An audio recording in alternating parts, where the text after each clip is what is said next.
नमस्कार।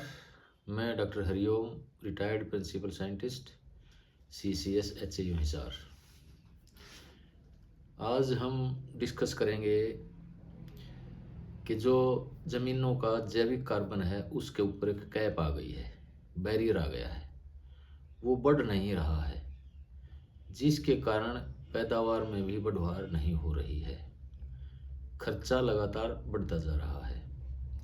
जो ज़मीन का स्वास्थ्य है, भौतिक स्वास्थ्य है, रासायनिक स्वास्थ्य है और जैविक स्वास्थ्य है, इनमें गिरावट आ रही है, जिसकी वजह से पैदावार भी नहीं बढ़ पा रही है और पैदावार में लगातार कीड़े और बीमारियों का प्रकोप भी बढ़ता जा रहा है। तो इसको मैं आगे बढ़ाने से पहले आपसे रिक्वेस्ट करता हूँ कि वीडियो को सब्सक्राइब ज़रूर करें ताकि ये आगे भी शेयर हो सके और दूसरे लोगों तक भी पहुँच सके, और बेल का बटन भी दबाएं। तो मैं बता रहा था कि अब पैदावार में बढ़ोतरी नहीं हो रही है। अगर बढ़ोतरी हो रही है तो वो मौसम के हिसाब से, अगर मौसम में परिवर्तनशीलता आ जाती है, मौसम फेवरेबल हो जाता है, अनुकूल हो जाता है, तो ही पैदावार बढ़ पाती है। अदरवाइज एक सामान्य स्थिति में पैदावार नहीं बढ़ रही है। इसका मुख्य कारण है खेती का जैविक कार्बन ठहर गया है या लगातार कम होता जा रहा है, और जैविक कार्बन के साथ साथ दूसरे भी जो पोषक तत्व हैं या लाभदायक सूक्ष्म जीवाणु या केंचुए हैं, वो भी कम होते जा रहे हैं लगातार। तो इस बैरियर को किस प्रकार तोड़ें? पहले ये बताना चाहूँगा कि जो जैविक कार्बन का स्टेटस है, वो पूरे जो उत्तर पश्चिमी भारत है, जिसमें पंजाब, हरियाणा और पश्चिमी उत्तर प्रदेश आ जाता है, ये देश का एक तरह से अनाज का कटोरा कहा जाता है और इसमें मुख्य तौर पर धान और गेहूं की फसलें उगाई जाती हैं। खरीफ के मौसम में धान की फसल और रबी के मौसम में गेहूं की फसल मुख्य फसलें हैं, और ये दोनों फसलें ही ऐसी हैं कि पूरे देश में जो 3/4 फूड सिक्योरिटी है, खाद्यान्न सुरक्षा है, इन दो फसलों के ऊपर ही निर्भर करता है। अब जो जैविक कार्बन है वो इस मैदान का जो उत्तर पश्चिम भारत है, इसमें लगभग सारी ज़मीनों में 0.3-0.4% तक ही है। और जैविक कार्बन अगर आधा प्रतिशत से कम है, अर्थात 0.50% से कम है, तो वो पुअर कैटेगरी माना जाता है, यानी कि वो ज़मीनें फसलों के लायक या खेती के लायक नहीं मानी जाती हैं, और उनमें हमें एक विशेष प्रयत्न करके ही पैदावार बढ़ानी पड़ती है, खर्चा हमारा बढ़ता चला जाता है।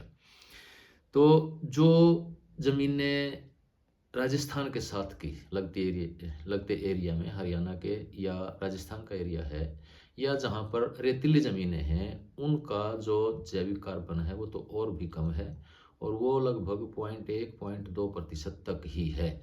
अगर हम ठंडे इलाके में चले जाते हैं, जम्मू कश्मीर में चले जाते हैं, उत्तराखंड या हिमाचल प्रदेश में चले जाते हैं, तो वहाँ ठंड होने की वजह से जैविक कार्बन की स्थिति कुछ अच्छी हो जाती है। तो अब इस बैरियर को हम कैसे तोड़ सकते हैं? देखिए, इसमें सबसे जो महत्वपूर्ण कंपोनेंट है, जो सबसे महत्वपूर्ण अंग है, वो है खेत की जुताई। अगर खेत की हम बार बार जुताई करते हैं, विशेष तौर पे गर्मी के मौसम में, तो उसका जैविक कार्बन खेत से उड़ जाता है, आसमान में चला जाता है, जिससे ग्लोबल वार्मिंग होती है। लगभग अगर 35 डिग्री तापमान है, 35 डिग्री तापमान लगभग वर्ष के 10 महीने में रहता है और इससे ऊपर ही रहता है।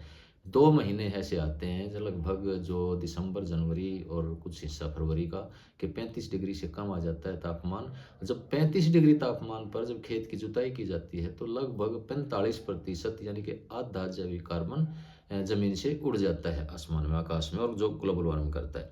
और जब जैविक कार्बन उड़ता है तो साथ में नाइट्रोजन भी उड़ता है, क्योंकि इनकी दोनों की जोड़ी होती है। जो नाइट्रोजन है वो लगभग 90% नाइट्रोजन कार्बन के साथ ही बंध कर खेत में रहता है, और जब ये कार्बन का लॉस होता है तो साथ के साथ नाइट्रोजन का भी लॉस हो जाता है, और जो दूसरे जो पोषक तत्व हैं उसमें भी एक तरह का असंतुलन आ जाता है। तो इसमें हम देखेंगे कि हमें जुताई, कुछ परिस्थितियाँ ऐसी हैं हमारी खेती करने की कि उसमें हमें जुताई करनी ही करनी पड़ती है। अब जैसे हम केमिकल फार्मिंग कर रहे हैं, रासायनिक इनपुट्स डालकर जो रासायनिक खेती कर रहे हैं, उसमें क्या हो गया है कि हमारी जो ज़मीनें हैं, उनकी जो पोषक अक्षमता है, उनकी जो फर्टिलिटी है, वो कम हो गई है और उनमें जो लाभदायक जीवाणु हैं, केंचुए हैं, वो या तो समाप्त हो गए हैं या डोर्मेंट हो गए हैं और जो हानिकारक जीवाणु हैं, उनकी लगातार बढ़ते जा रहे हैं वो। यानी कि उनकी वजह से ही जैसे हमारी कीड़े और बीमारियों का प्रकोप भी बढ़ता जा रहा है, जिसकी वजह से हर साल एक तरह से इनकी जो कंट्रोल करने का जो खर्चा है वो किसान का वो भी बढ़ता जा रहा है। तो केमिकल फार्मिंग जब हम करते हैं तो ज़मीनों में ताकत कम रह गई है, ज़मीनों में हानिकारक जीवाणुओं की संख्या बढ़ती जा रही है।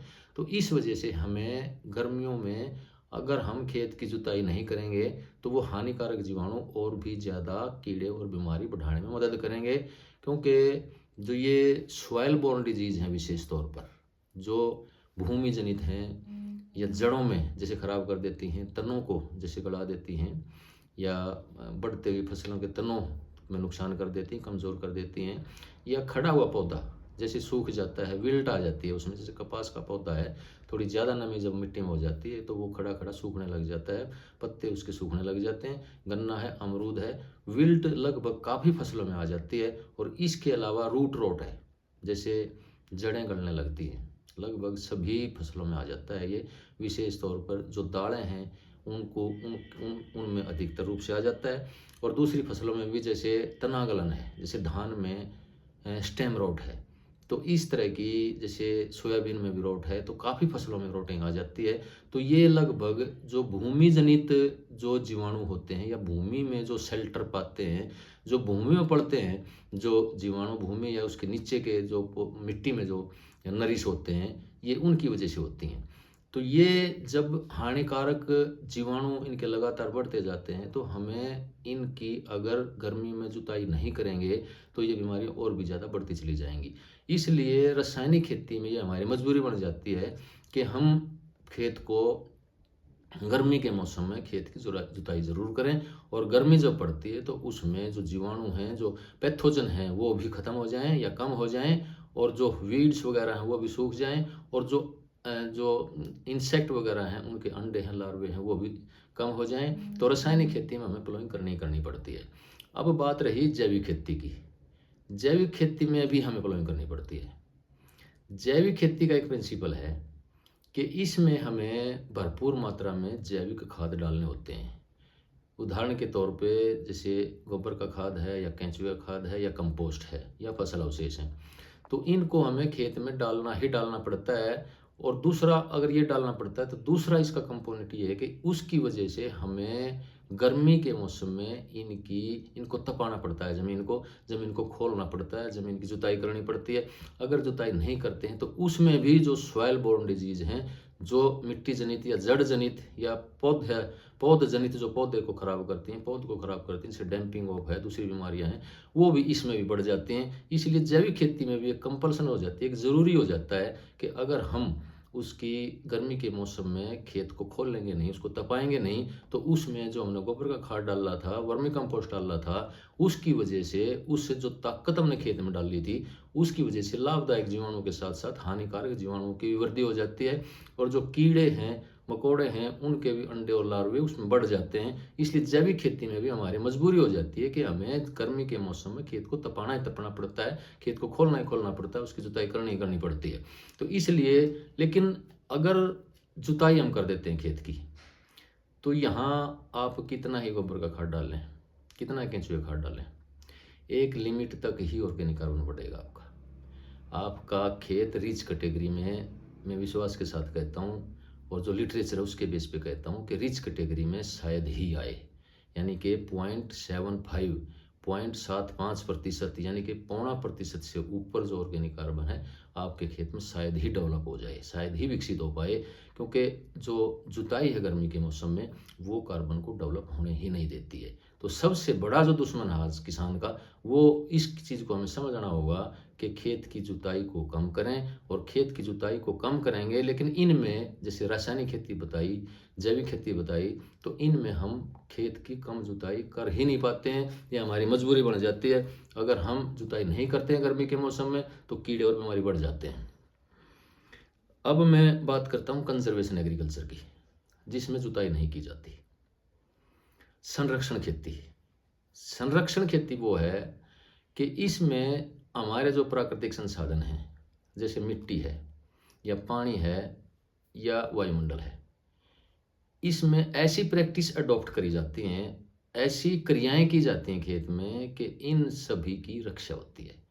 जैसे खेत की जुताई इसमें बिल्कुल बंद कर दी जाती है, जीरो टिलेज किया जाता है, फसल अवशेष या गोबर का खाद वगैरह इसमें मिलाए जाते हैं, जिसकी वजह से, लेकिन ये है कि इसमें खेत की जुताई नहीं की जाती। और केमिकल्स इसमें यूज किए जाते हैं। केमिकल यूज इसलिए किए जाते हैं कि इसमें, जैसे मैंने बताया आपको, जो जुताई ना करने की वजह से इसमें जैसे अवशेष मिला दिए हमने, गोबर की खाद मिला दी है, तो उसमें भी जैसे कीड़े और बीमारियों के जीवाणु हैं या अंडे हैं, लार्वे हैं, वो बढ़ने लग जाते हैं, और उनकी वजह से जो सॉइल बोर्न डिजीज है वो इसमें भी बढ़ने लग जाती है। उनको कंट्रोल करने के लिए हमें केमिकल इनपुट या केमिकल पेस्टिसाइड का प्रयोग करना ही करना पड़ता है। लेकिन जब केमिकल पेस्टिसाइड का प्रयोग होता है तो उससे खेत के जीवाणु और अर्थवर्म के बढ़ने में दिक्कत आती है, एक समस्या आती है, एक इंड्रेंस आती है। इसमें कंजर्वेशन एग्रीकल्चर में क्या है कि खेत की जुताई ना करने की वजह से और अवशेष वगैरह खेत में ही रखने की वजह से इसमें जैविक कार्बन बढ़ जाता है, रिच कैटेगरी में खेत आ जाते हैं। ये एक्सपेरिमेंट बता रहे हैं, जो भी एक्सपेरिमेंट किए गए हैं, इसमें 0.5% और 1% से ज़्यादा भी हो जाता है अगर हम पूरी तरह से इसको फॉलो करते हैं कंजर्वेशन एग्रीकल्चर को। लेकिन इसमें समस्या यही आती है कि इसमें भी सॉइल बोर्न डिजीज और दूसरे कीड़े और बीमारियां हैं वो ज़्यादा आ जाती हैं, जिसकी वजह से हमें केमिकल्स यूज करने पड़ते हैं। और केमिकल यूज करने की वजह से जो ज़मीन का जो सॉइल बायोटा है, जो लाभदायक माइक्रोब्स हैं, बैक्टीरिया हैं, फंजाई हैं, एक्टिनोमाइसीड्स हैं, वो कम हो जाते हैं, जिसकी वजह से जो एक इम्यूनिटी आती है ज़मीन में वो भी कम हो जाती है। जो एक रेजिस्टेंस होता है पौधे में, एक मैकेनिज्म आता है रेजिस्टेंस का, डिजीज़ हो पेस्ट के प्रति, वो भी कम हो जाता है। अब प्राकृतिक खेती में क्या होता है कि प्राकृतिक खेती में हम कोई भी इनपुट इतना नहीं डालते हैं कि जो एक हानिकारक जीवाणु को भोजन प्रदान करे। प्राकृतिक खेती में ना ही तो ज़्यादा गोबर का खाद डाला जाता है, ना ही कोई ऐसी कंपोस्ट डाला जाता है। हाँ, फसल अवशेष जरूर इसमें मल्चिंग के तौर पर प्रयोग किए जाते हैं, तो वो भी सरफेस के ऊपर रखते हुए।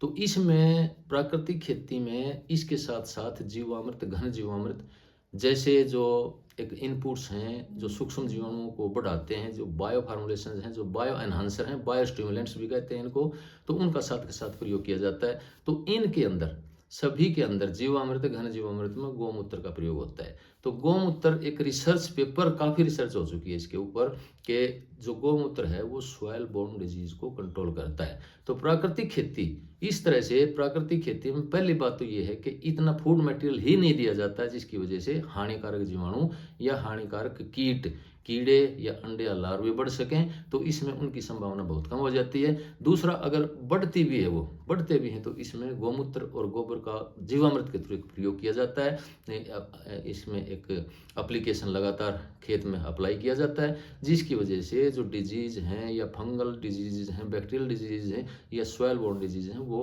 अपने आप ही कम रहती हैं, और जिसकी वजह से प्राकृतिक खेती में जैविक खेती से भी 60 से 70% बीमारियां और कीड़े अपने आप ही कंट्रोल हो जाते हैं। तो ये एक बहुत ही महत्वपूर्ण एस्पेक्ट है। और प्राकृतिक खेती में हम खेत की बगैर जुताई किए ही खेत फसल ले सकते हैं, जबकि जैविक खेती में संभव नहीं हो पाता है, केमिकल खेती में संभव नहीं हो पाता है, और कंजर्वेशन एग्रीकल्चर यानी कि संरक्षण खेती में संभव तो हो जाता है, लेकिन उसकी वजह से फिर डिजीज बढ़ जाती है, उसकी वजह से केमिकल्स यूज करने पड़ते हैं, और उसकी वजह से फिर जमीन में जो लाभदायक जीवाणु वो कम हो जाते हैं, और उसमें पैदावार केमिकल के बराबर नहीं आ पाती है उस कारण। अब दूसरा जो इसमें ऑर्गेनिक कार्बन को बढ़ाने का पॉइंट है वो मल्चिंग है। मल्चिंग बहुत इंपॉर्टेंट पॉइंट है प्राकृतिक खेती का और संरक्षण खेती का। तो इसमें मल्चिंग आमतौर पे एक सरफेस के ऊपर की जाती है। ये अवॉइड किया जाता है कि जो फसल अवशेष हैं वो ज़मीन के अंदर ना मिलाए जाएं। जैसे हम गेहूं की बिजाई करते हैं हैप्पी सीडर से, हैप्पी सीडर की बिजाई करते हैं तो कोशिश ये रहती है कि हैप्पी सीडर उन जो अवशेष हैं, धान के अवशेष हैं, उनको ज़मीन के अंदर नहीं मिलाता है, जबकि सुपर सीडर जमीन के अंदर मिला देता है, तो उसकी वजह से फसल आगे पीले होने की संभावना रहती है। लेकिन एपी सीडर में जो अवशेष हैं धान के वो सरफेस के ऊपर ही रिटेन रह जाते हैं। तो प्राकृतिक खेती में एक प्रयास किया जाता है कि जो अवशेष हैं जमीन के ऊपर ही रहें और नीचे एक वातावरण माइक्रो क्लाइमेट बने, जिसकी वजह से केंचुए की गतिविधि बढ़े और सूक्ष्म जीवाणुओं की भी गतिविधि बढ़े, और जो जीवामृत वगैरह अप्लाई करने से उसमें फिर जो बीमारी हैं, कीड़े हैं, वो भी कम आते हैं। तो अब इसमें मल्चिंग, अब जो अक्षेत्र ऐसे हैं जैसे राजस्थान का एरिया है या रेन फेड एरियाज हैं, बुंदेलखंड का एरिया है, विदर्भ का एरिया है, कच्छ भुज के एरिया हैं या राजस्थान के एरिया हैं, तो इनमें अवशेष नहीं मिल पाते हैं मल्चिंग के लिए। वहाँ पशुओं के लिए भी अवशेष अवेलेबल नहीं होते हैं। तो वहाँ पर हम इस तरह के एक्सपेरिमेंट कर रहे हैं कि प्लास्टिक मल्चिंग लेकर के उसमें माइक्रो इरिगेशन के साथ, यानी कि ड्रिप इरिगेशन के साथ, उसके अंदर जीवामृत का यदि प्रयोग किया जाए तो उसमें हम लंबे टाइम तक कई कई फसल भी रह सकते हैं। खेत की जुताई भी उससे अवॉइड हो जाती है, प्लोइंग अवॉइड हो जाती है, क्योंकि प्लोइंग को अवॉइड करना बहुत ज़रूरी है। इसके अलावा जो मल्चिंग का, प्लास्टिक मल्चिंग का हम प्रयोग करते हैं इस एरियाज में, तो उसमें आपका वीड कंट्रोल का खर्चा भी खत्म हो जाता है और पानी की सेविंग भी होती है। तो इसके अलावा मल्चिंग में जो लाइव मल्चिंग होती है, यानी कि फसल जो ज़मीन के ऊपर हम कोई फसल उगा लेते हैं, जैसे धनिया है, बत्थू है सब्जियों के लिए, या मूंग है, उड़द है, ढेंचा है, तो इस तरह से ये भी एक मल्चिंग के तौर पे काम करती हैं और इस तरह से ये भी ज़मीन का जो ऑर्गेनिक कार्बन उसको बढ़ाने का कार्य करती हैं। इसके अतिरिक्त एक और नई बात निकल के आ रही है कि जो जीवामृत, घन जीवामृत के प्रयोग करने के अतिरिक्त एक चीज़ और निकल के आ रही है कि जो गोबर और गौमूत्र होता है उसका प्रयोग भी किया जाए खेत में। गोबर का, ताज़ा गोबर, जैसे देखिए गोबर के अंदर जो न्यूट्रिएंट हैं, उदाहरण के तौर पर नाइट्रोजन है, लगभग 1.5% के करीब होती है ताज़े गोबर में। बाकी डिपेंड करता है कि किस एनरिचमेंट का हम जो चारा है पशुओं को खिला रहे हैं। लेकिन आमतौर पे ये देखा गया है कि जो गोबर है का, जो ताज़ा गोबर है उसमें 1.5% तक नाइट्रोजन होता है और गौमूत्र में 2.5% तक नाइट्रोजन होता है। तो इनमें जो नाइट्रोजन है या न्यूट्रिएंट्स हैं भरपूर मात्रा में होते हैं, इसलिए कच्चे गोबर को सीधा प्रयोग करने से डरते हैं, क्योंकि इसकी वजह से टॉक्सिसिटी हो जाती है। जो न्यूट्रिएंट्स को अधिक मात्रा में होते हैं और उनको अगर सीधा हम प्रयोग करें तो पौधे को, जड़ों को नुकसान होने की संभावना रहती है और उनका जो जहरीला असर होने की संभावना रहती है, टॉक्सिक होने की संभावना रहती है। तो इसको गोबर में जैसे मैंने बताया कि 1.5% नाइट्रोजन है, लेकिन गोबर का खाद बनाते बनाते उसमें 4-5 महीने कम से कम लग जाते हैं और जो उसमें नाइट्रोजन रह जाती है वो 1/3 रह जाती है, लगभग 0.5%, जो गोबर में 1.5% थी। इसी तरह दूसरे न्यूट्रिएंट भी हैं। तो इसमें एक चीज़ ये निकल के आ रही है, जो गोबर और गौमूत्र, जैसे गौमूत्र में भी 2.5% के करीब नाइट्रोजन होती है, तो इनका अगर हम पानी प्रयोग करें, ताज़ा गोबर या गौमूत्र सीधा प्रयोग करने की बजाय, जैसे हमारे पशु हैं, जैसे खेत में होते हैं तो साथ में जो गड्ढे होते हैं उनमें गोबर और गौमूत्र इकट्ठा हो जाता है। इसके अतिरिक्त जो एनिमल शेड होती है, जहाँ पर एनिमल रखते हैं, उसको साफ करते हैं पानी से, वो पानी भी इकट्ठा हो जाता है उसमें। और इसके अतिरिक्त जैसे पशुओं को नहलाते हैं तो पानी का जितना प्रयोग होता है उस गड्ढे में वो भी इकट्ठा हो जाता है। तो वो जो एक गड्ढे में जाकर के होता है तो ताज़ा गोबर और ताज़ा गौमूत्र उसमें रहते हैं और उनके न्यूट्रिएंट्स भी उसमें शामिल रहते हैं। इसके अतिरिक्त जो एनारोब हैं, जो बिना हवा वाले जीवाणु हैं, गोबर में वो होते हैं लगभग, वो भी खेत में ज़रूरत होती है। वो हवा वाले जीवाणु से, बिना हवा वाले जीवाणु 100 से 1000 गुना ज़्यादा इफेक्टिव है नाइट्रोजन फिक्सेशन करने में और खेत का जैविक कार्बन बढ़ाने में। तो इस तरह से अगर उस पानी को यूज किया जाए खेत में, जैसे सिंचाई के पानी के साथ, उसको ऐड करके, उसको साथ के साथ मिला करके अगर उसमें खेत में प्रयोग किया जाए तो इससे खेत का जैविक कार्बन शर्तीय तौर पे बढ़ेगा और फसल की पैदावार भी बढ़ेगी। और इसके अतिरिक्त मैं एक और बात कहना चाहूँगा कि ये जो गोबर गौमूत्र का पानी है, इसको अगर आधा पानी मिला के, पानी इसमें ऑलरेडी होता है, यहाँ तक कि हमने ये देखा है कि इसका प्योर भी अगर स्प्रे कर देते हैं तो कीड़े और बीमारियों को कंट्रोल करने में बहुत ही महत्वपूर्ण योगदान दे रहा है। इसके ऊपर आगे हमें रिसर्च करने की ज़रूरत है। इसके अलावा नेक्स्ट पॉइंट आता है हरी खाद। चौथा पॉइंट हरी खाद है। हरी खाद हम अगर यूज करेंगे तो उससे भी जैविक कार्बन में बढ़ने में हमारी मदद मिलेगी। और जो एक लगातार एक सस्टेनेबिलिटी है, रीजनरेटिव एग्रीकल्चर है, उसको भी एक प्रिंसिपल तौर पर हम अडॉप्ट कर पाएंगे, उसको आगे बढ़ा पाएंगे, उसको प्रैक्टिकल रूप में अपना पाएंगे। और जो कार्बन फार्मिंग है यानी कि कार्बन क्रेडिट फार्मिंग है, उसमें कार्बन भी बढ़ता चला जाएगा ज़मीन का, और जो एटमॉस्फेरिक जो नाइट्रोजन है वो भी उसमें ज़्यादा फिक्स होती चली जाएगी, और जो एटमॉस्फेरिक कार्बन है जो वो भी ज़मीन के अंदर कार्बन क्रेडिट होता चला जाएगा, और ज़मीन का जो ऑर्गेनिक कार्बन है वो बढ़ता चला जाएगा। तो इस तरह से एक जो 5वां पॉइंट और मैं कहना चाहूँगा यहाँ, जो पहले भी मैंने बताया है कि ड्रिप इरिगेशन के साथ जीवामृत, ये बहुत ही ज़रूरी है और बहुत अच्छे रिजल्ट आ रहे हैं इसके। विशेष तौर पे जो हॉर्टिकल्चरल क्रॉप्स हैं, जैसे ऑर्चर्ड हैं, बाग आपके फ्रूट्स फलों के जो ऑर्चर्ड हैं, बाग हैं या सब्जियां हैं, उसमें अगर इसको जो ड्रिप इरिगेशन के थ्रू जीवामृत का अगर प्रयोग किया जाता है तो उसमें हम, और साथ में अगर हम मल्चिंग का ही प्रयोग कर लेते हैं, चाहे प्लास्टिक मल्चिंग ही हो, चाहे रेजिडू मल्चिंग ही हो, जौन सी भी हमारे पास अवेलेबल होती है, उनके साथ अगर इनका प्रयोग करते हैं तो उसमें एक तरह से एक बहुत अच्छा एनवायरनमेंट बन जाता है, और उसमें एरोब और एनएरोब दोनों तरह के इसमें जो जीवाणु वो भी बढ़ जाते हैं, और एक जो अर्थवर्म है, जो केंचुआ है, उसके बढ़ने का भी एक अनुकूल माहौल लगातार बनता चला जाता है। तो ये 5 चीज़ें मैंने इसमें बताई हैं आपको। एक तो मैंने बताया कि आपको मिनिमम टिलेज यानी कि खेत की कम से कम जुताई करें, और हो सके तो साल 2 साल तक भी अगर हम बिना जुताई खेत में फसलें ले सकें तो उसमें जैविक कार्बन शर्तीय तौर पे बढ़ेगा, और ज़मीन को अगर हम बार बार जुताई करेंगे तो उसमें जैविक कार्बन नहीं बढ़ पाएगा। दूसरा मैंने बताया आपको मल्चिंग का प्रयोग करें। तीसरा गोबर और गौमूत्र का पानी उसको प्रयोग करें। जीवामृत, घन जीवामृत को करते ही जरूरी करें, वो तो है ही प्राकृतिक खेती की एक रिक्वायरमेंट, जरूरी चीज़ है। तो गोबर गौमूत्र का जो पानी है उसी को खेत में अप्लाई करें, और उसी का खेत में स्प्रे भी करें। इसके आप देखेंगे आश्चर्यजनक रिजल्ट आपको मिलेंगे। इसके अतिरिक्त हरी खाद है या जो अवशेष प्रबंधन है, सरफेस पर उनको मेंटेन करें।